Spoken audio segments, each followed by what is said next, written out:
We heard it all training camp, and it's worth mentioning again because it's so relevant right now. The key to a successful offensive line, one of the main ingredients, is the ability to communicate and to gel. And that only really happens with reps. The more reps, the better. The more you get to know the guys beside you and their tendencies.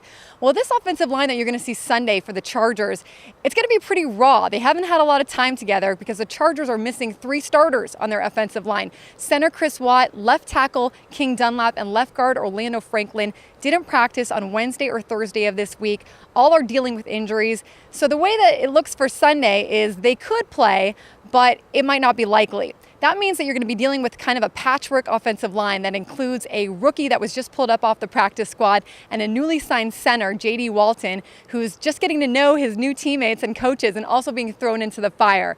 Now, this is, unfortunately, nothing new to quarterback Phillip Rivers, who's been dealing with a multitude of injuries to that offensive line since about 2011.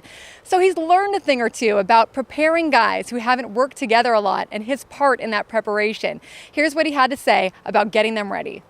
I know from my standpoint, even although I've always tried to over-communicate, I got to over-communicate just to make sure we're on the same page, make sure leave nothing, don't even leave a chance for something to go, where, gosh, I could have told him that, or I could have. So double check that we're all on the same page, and I think obviously that starts this week in the meetings, not only on Sundays on the field, but all week, making sure with every scenario of who could possibly be in there, make sure if there's something I want to do or going to check to or going to use as a word or whatever, that I've covered it with them. So we're not in the third quarter and all of a sudden I say something and forget who's right there, and he's thinking, what in the world does that mean? I asked Rivers if it's tough to not fall into the mental trap of, oh no, here we go again with all of these injuries. And he said the way he's looking at it is he's just hopeful they don't linger. He's hopeful they can battle through these next few games, string together some wins against the Browns and the Steelers, and then get some guys healthy and back on the field after that. Now, speaking of the Browns, they have the worst rushing defense in all of the NFL. They give up about 160 yards on the ground per game. This could be a very big deal for running back Melvin Gordon.